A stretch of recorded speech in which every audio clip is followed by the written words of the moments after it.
ದಿನದಷ್ಟೇ ಭಾಗ್ಯಶ್ರೀ ಹತ್ಯೆಗೆ ಚಿಂಚೋಳಿಯಲ್ಲಿ ಭಾರಿ ಖಂಡನೆ. ಹೌದು, ಬೀದರ್ ಜಿಲ್ಲೆಯ ಬಸವಕಲ್ಯಾಣ ತಾಲೂಕಿನ ಗುಂಡೂರವಾಡಿಯಲ್ಲಿ ಮೊನ್ನೆ ನಡೆದ ಕೂಲಿ ಸಮಾಜದ ಮುಗ್ಧ ಯುವತಿ ಭಾಗ್ಯಶ್ರೀ ಪಂಡಿತ್ ಹತ್ಯೆಯನ್ನು ಖಂಡಿಸಿ ತಾಲೂಕಿನ ಕೂಲಿ ಸಮಾಜದ ವತಿಯಿಂದ ಅಧ್ಯಕ್ಷ ಅನಿಲ್ ಕುಮಾರ್ ಜಮಾದಾರ್ ಹೂಡದಳ್ಳಿ ನೇತೃತ್ವದಲ್ಲಿ ತಹಸೀಲ್ದಾರರ ಕಾರ್ಯಾಲಯದ ಮುಂದೆ ಬೃಹತ್ ಪ್ರತಿಭಟನೆ ಹಮ್ಮಿಕೊಳ್ಳಲಾಗಿತ್ತು.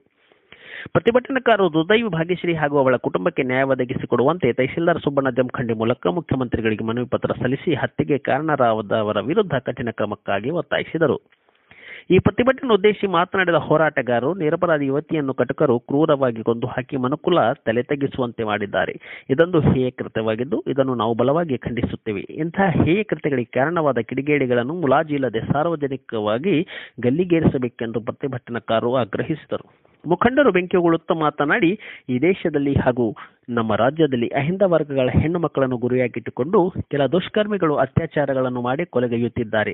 ಅಹಿಂದ ವರ್ಗಗಳ ಹೆಸರಿನಲ್ಲಿ ಅಧಿಕಾರಕ್ಕೇರಿದ ರಾಜ್ಯ ಸರ್ಕಾರ ಇಂತಹ ಸಮಾಜ ಘಾತಕರನ್ನು ಹಿಡಿಮುರಿ ಕಟ್ಟಿ ತಕ್ಕ ಶಿಕ್ಷೆಗೆ ಗುರಿಪಡಿಸಬೇಕೆಂದು ಹೋರಾಟಗಾರರು ಸರ್ಕಾರಕ್ಕೆ ಒತ್ತಾಯಿಸಿದರು. ಮೃತ ದುರ್ದೈವಿಯ ಕುಟುಂಬಕ್ಕೆ ಸರ್ಕಾರ ಸೂಕ್ತ ಭದ್ರತೆ ನೀಡಬೇಕು. ಅವಳ ಕುಟುಂಬಕ್ಕೆ 25 ಲಕ್ಷ ರೂಪಾಯಿ ಪರಿಹಾರ ನೀಡಬೇಕು. ಅವಳ ಕುಟುಂಬದ ಒಬ್ಬ ಸದಸ್ಯನಿಗೆ ಸರ್ಕಾರಿ ನೌಕರಿ ನೀಡಬೇಕು ಹಾಗೂ ಮೃತಳ ಕುಟುಂಬಕ್ಕೆ ಉಳುಮೆ ಮಾಡಲು 5 ಎಕರೆ ಭೂಮಿ ನೀಡಬೇಕು ಸೇರಿದಂತೆ ಇತರ ಬೇಡಿಕೆಗಳ ಪತ್ರವನ್ನು ಸರ್ಕಾರಕ್ಕೆ ಸಲ್ಲಿಸಿ ಹಕ್ಕೊತ್ತಾಯಿಸಲಾಯಿತು.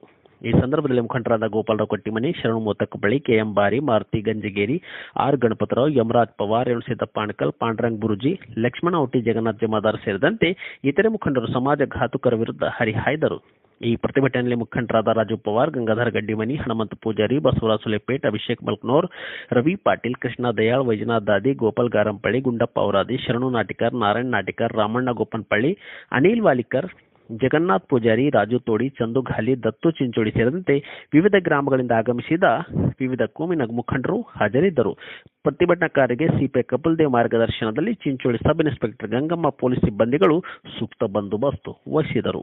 ಪಂಡಿತ್ ಅವ್ರ ಮಗಳನ್ನು ಅಪಹರಿಸಿ ಅನ್ನೋದಂತಂದ್ರೆ 4 ಜನ ಅತ್ಯಾಚಾರ ಮಾಡಿ ಅನ್ನೋದಂದ್ರೆ ಕೊಲೆಗೈದಿದಾರ. ಇದು ಬಹಳ ಎಲ್ಲರಿಗೂ ನೋವು ತಂದಂತ ಒಂದು ಸಂಗತಿ ಇದೆ. ಯಾಕೆ ನಾನು ಹೇಳಲು ಬಯಸ್ತೀನಿ ಅಂತಂದ್ರೆ, ಆ ಒಂದು ಆಕಿಂದ ಬಾಡಿಗೆ ನೋಡಿದ್ರ ಅಂತಂತೂ ನಾವು ಜಗದ ಮೇಲೆ ನಾವು ಯಾರಿಗಾರ ಸಿಕ್ಕವನಿಗೆ ಕೊಯ್ದು ಹಾಕ್ಬೇಕು, ಕಡ್ದು ಹಾಕ್ಬೇಕು, ಸೂಟ್ ಮಾಡಬೇಕು, ಸುಟ್ಟು ಹಾಕ್ಬೇಕು ಎಂಬ ಮನುಷ್ಯನಾಗ ಅಷ್ಟು ಆಕ್ರೋಶ ಉತ್ಪನ್ನ ಆಯ್ತು. ಯಾಕಂದ್ರ ಆಕಿನ ಮೈ ಮೇಲೆ ಒಂದೊಂದು ಬಟ್ಟೆ ಇದ್ದಿಲ್ಲ, ಎಲ್ಲೆಲ್ಲಿ ಚುಚ್ಚಿದಾರ, ಎಲ್ಲೆಲ್ಲಿ ಏನೇನು ಮಾಡ್ಯಾರ, ತಲೆ ಮೇಲೆ ಕಲ್ಲು ಎತ್ತು ಹಾಕಿದಾರ.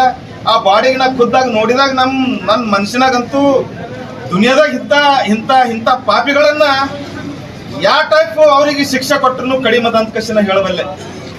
ಅಂತಹ ಒಂದು ಹೀನ ಕೃತ್ಯವಾದ ಆ ಸಂಗತಿಗೆ ನೋಡಿಕೊಂಡಾಗ ಇವತ್ತು ಬೀದರ್ ಜಿಲ್ಲೆಯಾದಂಥ ಬಸವಕಲ್ಯಾಣ ಆಗಲಿ, ಹುಮ್ನಾಬಾದ್ ಆಗಲಿ, ಔರಾದ್ ಆಗಲಿ, ಭಾಲ್ಕಿ ಆಗಲಿ, ಚುಡುಗುಪ್ಪ ಆಗಲಿ, ಇವತ್ತು ನೀವು ಚಿಂಚೋಳಿಯಲ್ಲಿ ಕೂಡ ಮಾಡ್ತಾ ಇದ್ದೀರಿ.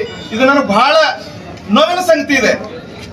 ಇವತ್ತು ಅಹಿಂದ ಸಂಘಟನೆ ಒಂದು ಮುಖ್ಯಮಂತ್ರಿ ಅಂತ ನಾವು ಹೇಳ್ಕೊತೀವಿ ಸಿದ್ದರಾಮಯ್ಯನವ್ರಿಗೆ, ಮತ್ತ ನಮ್ಮ ಗೃಹ ಮಂತ್ರಿ ಆದ ಪರಮೇಶ್ವರ್ ಅವರಿಗೆ ನೀವು ಹೇಳ್ಕೊಂತೀವಿ. ಆದ್ರೆ ಅಹಿಂದದಾಗೆ ಇಂಥ ಎಲ್ಲ ಹೇಯ ಕೃತ್ಯಗಳನ್ನು ನಡೆದದ್ ನಾವು ಯಾಕೆ ಖಂಡನೆ ಮಾಡ್ತಾ ಇಲ್ಲ? ಅದ್ರ ಕಾನೂನು ಯಾಕೆ ಚೇಂಜ್ ಮಾಡ್ತಾ ಇಲ್ಲ?